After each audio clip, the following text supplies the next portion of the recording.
आचार्य भगवंत सोमदेव सूरी महामुनिराज नीति वाक्यामृत ग्रंथ में स्वामी समुद्देश्य में आज बता रहे हैं कि जो कुटुंब, परिवार, समाज, देश, राष्ट्र को चलाने में असमर्थ है और वह व्यक्ति पुण्य के नियोग से उस पद को प्राप्त कर लिया है तो वह ज़्यादा लंबे समय तक उस पद को नहीं चला पाता। जिनेश्वर जी, आपको अध्यक्ष पद पर 30 साल हो गए हैं। 30 साल होना यानी कि बहुत बड़ी बात है, वरना लोग 1 साल भी नहीं टिक पाते, 1 दिन भी नहीं टिक पाते। 30 साल टिके, इसका मतलब है कि आप वास्तव में अध्यक्ष पद के योग्य हो। कोई व्यक्ति लंबे समय तक किसी पद पर टिका हुआ, गोविंद, कोई व्यक्ति बार बार मंत्री, प्रधानमंत्री बन रहा है, इसका मतलब जनता उसको चाह रही है, यानी कि वो जनता के लिए काम कर रहा है, समर्पित है। इसलिए कभी भी असमर्थ लोगों को पद नहीं देना चाहिए, समर्थ लोगों को पद देना चाहिए। और ये ध्यान रखना कि हम जिस पद पर हैं, हमें बैठाला कुछ लोगों ने हैं, लेकिन हम जिस पद पर पहुँचे उस पद में विशालता है। प्रधानमंत्री पद जो है वो किस पार्टी का पद है? किस पार्टी का पद है प्रधानमंत्री पद?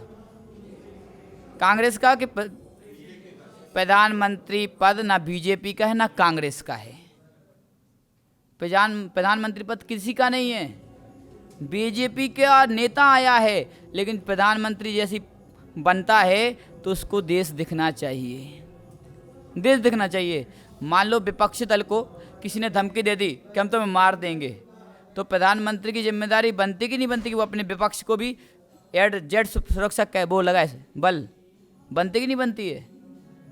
तो वो पद है, उस पद पर कोई भी व्यक्ति आपको चुन के भेजे, लेकिन उस पद पर आप पहुंचोगे तो आप विशाल हो जाओगे। इस साधु पद है। आपने विश्व सागर जी से दीक्षा ली, किसी भी साधु से, किसी भी आचार्य से दीक्षा ली हो, लेकिन जैसे आपका साधु पद होता है तो साधु पद पे आते ही आप उस गुरु के मात्र नहीं रह जाते हो, जिस समाज के उस समाज के नहीं रह जाते हो। आप साधु पद पर आते ही संपूर्ण विश्व के हो जाते हो, संपूर्ण गुरुओं के हो जाते हो और संपूर्ण गुरु आपके हो जाते हैं। उस पद की महिमा है। तो आज इधर पे ही बता रहे हैं कि जो अपने परिवार का पेट नहीं पाल सकता, परिवार का पेट नहीं पाल सकता, उसको परिवार वाले छोड़ करके चले जाते हैं, छोड़कर चले जाते हैं। असमर्थ लोगों को दुनिया छोड़कर चली जाती है, कमज़ोरों को दुनिया छोड़कर चली जाती है, कमज़ोर को दुनिया छोड़कर चली जाती है। इसलिए और निर्णय लेने में भी मजबूत बनो, ज्ञान में मजबूत बनो, धन में मजबूत बनो और निर्णय लेने में भी मजबूत बनो। गलत निर्णय लेने में कमज़ोर बन जाओ, कमज़ोर बन जाओ। अपने ज्ञान का दुरुपयोग करने में कमज़ोर बन जाओ और अपने धन का दुरुपयोग करने में कमज़ोर बन जाओ, कमज़ोर बन जाओ।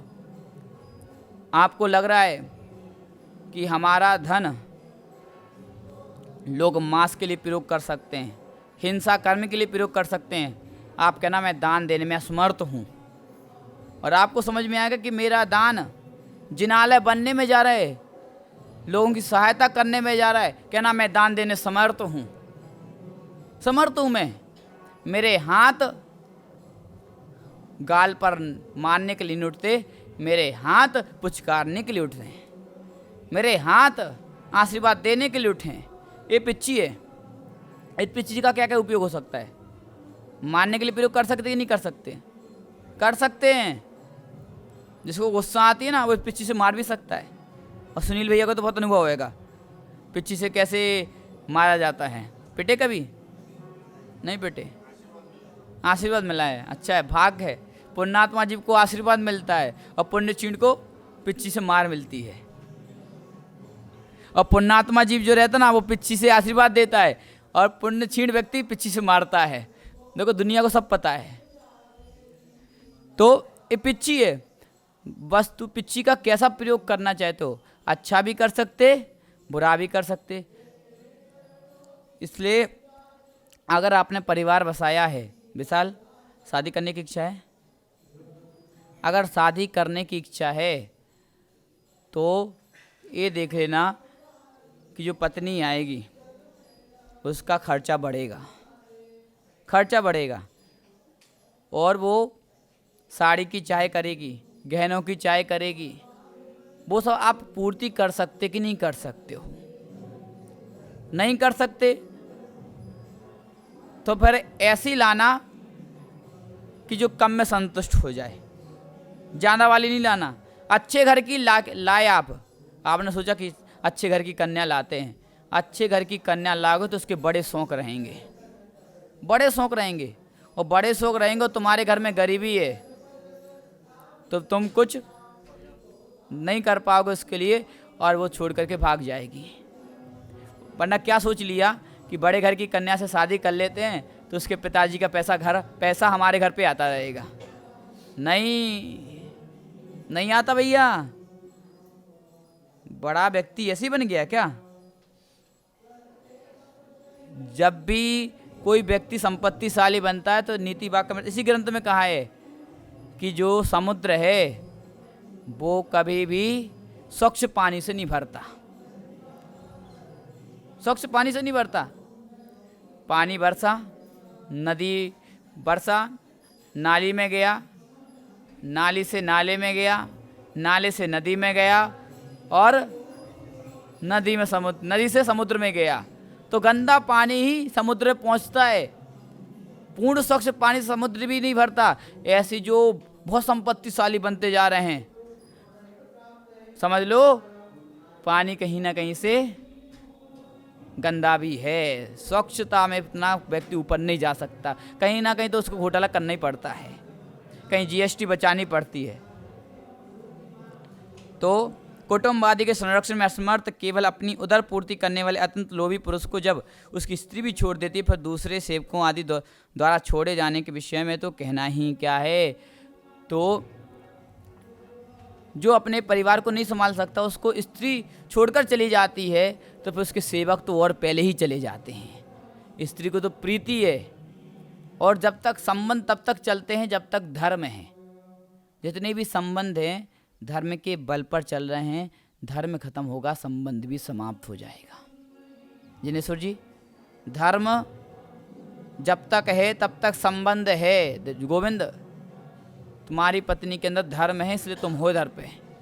अगर धर्म भावना नहीं होती, और धर्म भावना मतलब ये पूजन पाठ नहीं है। धर्म भावना का मतलब है संवेदनशीलता, एक दूसरे की भावना को समझने की शक्ति, उसको धर्म भावना कहते हैं। वरना पूजन पाठ धर्म है नहीं, पूजन पाठ धर्म नहीं है। वरना हम पूजन पाठ को धर्म मान के बैठ जाएं।